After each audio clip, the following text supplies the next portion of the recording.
40 লাখ লাখপতি বাইদেউ বনাবৰ বাবে চেষ্টা কৰিম কিন্তু এই যে 10,000 টকা আমি পালো অলৰেডি আমাৰ ঘৰত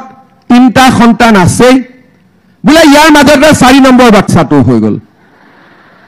মই খুদিলো কেনেকে হল বোলে আল্লাহ দিলে বোলে ভগৱানে দিলে আল্লাহ কাকো বাচ্চা নিদিয়ে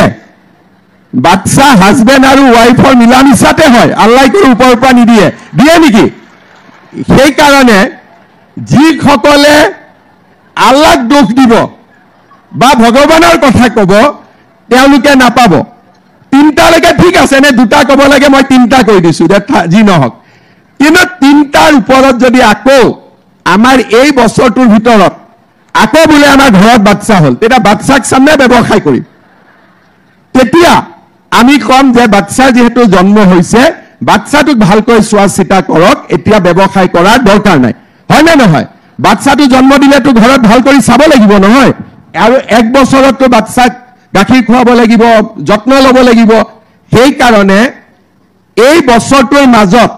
আৰু এটা বাচ্চা হ'ব নালাগে আৰু আল্লাহক দোষ দিব নালাগে ঠিক আছে এইটো হল মেইন কথা ইয়াৰ পিছত আপোনালোকে এই 25,000 টকাও পাব আৰু 50,000 টকাও পাব কিন্তু ইয়াৰ মাজত আৰু এটা চৰ্ত আছে 25,000 পাবলৈ আকৌ বিজেপি চৰকাৰো হ'ব লাগিব নে নাই বিজেপি চৰকাৰ হ'ব নে নহব ঠিক আছে এতিয়া তো সুন্দৰ কৰি চলাব পাৰিম আৰু এটা গ্ৰুপৰ বেংক একাউণ্টত যদি 1 লাখ টকা থাকে বেংকে তেওঁলোকক লোন দিবৰ কাৰণে কোনো চিন্তা নকৰে এইটো হল প্ৰথম পৰামৰ্শ দ্বিতীয় বোলে নহয় আমি গ্ৰুপত নিদিও কাৰণ আমাৰ গ্ৰুপৰ একাউণ্ট বেলেগে আছে আমি নিজে খৰচ কৰিম কোনো আপত্তি নাই মৌমাখি তাঁতশাল আমাৰ পিঠা পনা বা মুৰ্গী গাহৰি আমি যি ব্যৱসায় কৰো মাত্ৰ 1 বছৰ পিছত সৰকাৰ যেতিয়া আপোনালোকৰ ওচৰত আহিব আপোনালোকে দেখুৱাব লাগিব যে এই 10,000 টকা আমি এই ধৰণে ব্যৱহাৰ কৰিছিলো তৃতীয় বোলে মই নিজেও কৰিব খোজা নাই গ্ৰুপতো দিব খোজা নাই কিয়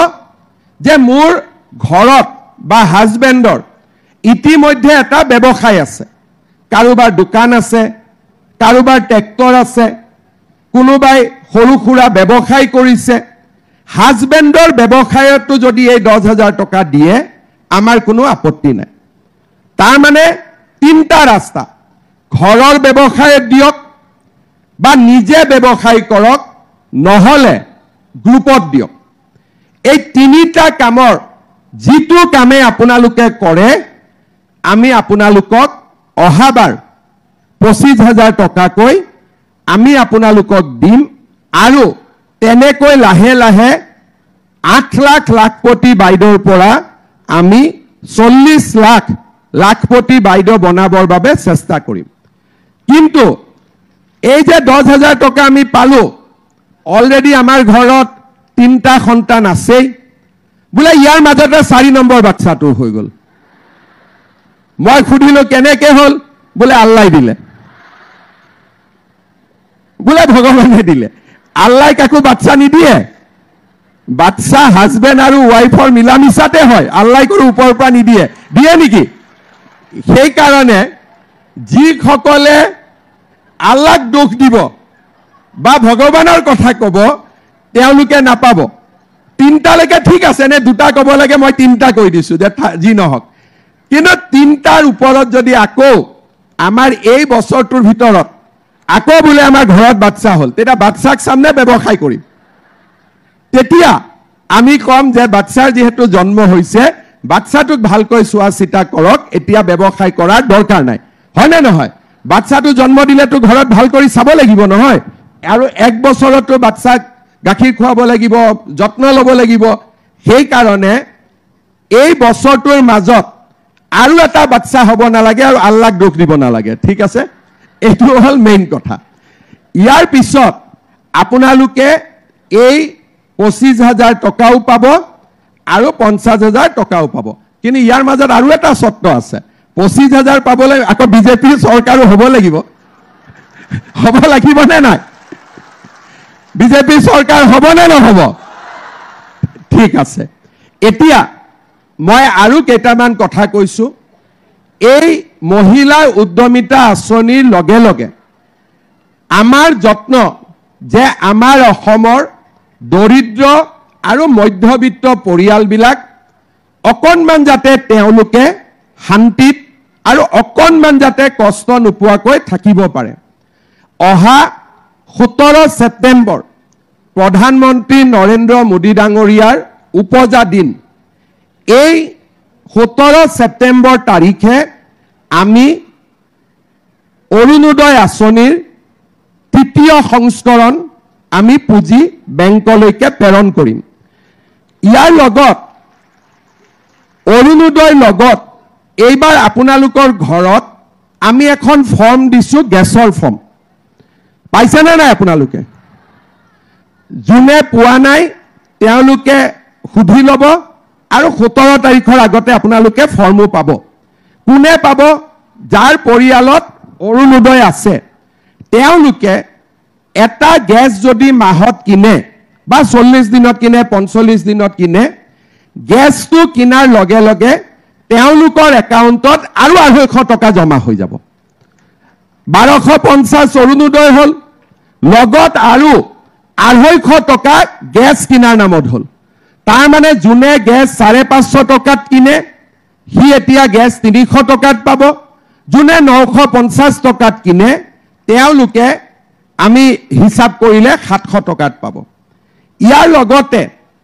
1 নৱেম্বৰৰ পৰা ৰেশন কাৰ্ড কাৰ ঘৰত আছে হাত ডাঙকচোন সবৰ ঘৰতে আছে নাই কাৰ হাত ডাঙক যিখিনি নাই তেওঁলোকে বুথ কমিটিক আমাৰ যোগাযোগ কৰিব আমাৰ ৰেশন কাৰ্ড আছে আমি আপোনালোকক দিয়াৰ ব্যৱস্থা কৰি দিম ঠিক আছে এতিয়া আমাৰ যিসকলৰ ৰেশন কাৰ্ড আছে 1 নৱেম্বৰ তাৰিখৰ পৰা তেওঁলোকে চাউলৰ লগতে দালি নিমখ আৰু চেনিও চৰকাৰৰ পৰা কম দামত লাভ কৰিব তাৰ মানে এতিয়া আপোনালোকে এখন লিষ্ট মনত পেলাওক এটা মহিলা উদ্যমিতাত পালো দ্বিতীয় অৰুণোদয় পালো তৃতীয় আমি গ্যাস পালো চতুৰ্থ আমি দালি নিমখ চেনিও আমি কম দামত পালো চাউল বিনামূলীয়াকৈ পালো ৰেশন কাৰ্ডখন হাতত থাকিলে 5 লাখ টকালৈকে আমি চিকিৎসাও আমাৰ বিনামূলীয়া হল কিষাণ সন্মান নিধিও পালো ছোৱালী যাৰ যাৰ ঘৰত আছে কলেজত যায় তেওঁলোকে নিযুত মইনাও পাব আৰু এইবাৰ যিসকলৰ ঘৰত মেট্ৰিক ক্যান্ডিডেট আছে তেওঁলোকক আমি মেট্ৰিক পৰীক্ষালৈকে মাহত 300 টকাকৈও আমি দি থাকিম যাতে লৰা ছোৱালীখিনিয়ে কিতাপো কিনিব পাৰে আৰু অন্তত ঘৰত গাখীৰ এগিলাচ হলেও চৰকাৰৰ টকাৰে খাব পাৰে আজি অসমত বহুত চৰকাৰ আছিল কিন্তু কোনো চৰকাৰে দুখীয়া আৰু মধ্যবিত্ত মানুহৰ কাৰণে চিন্তা কৰা নাছিল মই বিশ্বাস কৰো যে ঘৰত যদি মহিলা গৰাকীয়ে অলপ হলেও উপাৰ্জন কৰে বা মহিলা গৰাকীয়ে যদি সমাজৰ খবৰ অলপ হলেও ৰাখে মহিলা গৰাকী যাতে অলপ হলেও সক্ৰিয় হয় তেতিয়া হলে পৰিয়ালটো সুন্দৰভাৱে পৰিচালনা হয় আৰু আমাৰ নাৰী সশক্তিকৰণৰ কামত আমি আগবাঢ়িব পাৰো আজি যি মহিলা ঘৰত থাকে একো কামেই নকৰে মাত্ৰ লৰা ছোৱালী চাই হিও ভাল কোনো অসুবিধা নাই কিন্তু অলপ যদি সমাজত উলাই আহে গ্ৰুপ হয় অকণমান গধূলি মহিলাসকলে লগ লাগি কিবা এটা কৰাৰ কথা চিন্তা কৰে তেতিয়া হলে আমাৰ হাজবেণ্ডৰ কষ্ট বহুত পৰিমাণে কমি যায় বহুতে মোক খুধে যে আপুনি অকল মহিলাকে দি থাকে পুৰুষকে নিদিয়ে কিন্তু মহিলা গৰাকীক দিয়া মানে টকাটো ঘৰলৈকে যায় পুৰুষক দিলে টকাটো বজাৰতো খৰচ হ'ব পাৰে কিন্তু মহিলা গৰাকীয়ে 100 টকাৰ 100 টকাই কেতিয়াও নিজৰ কাৰণে খৰচ নকৰে পৰিয়ালটোৰ কাৰণে খৰচ কৰে আৰু মহিলাক দিয়া মানে পৰিয়ালটোক দিয়া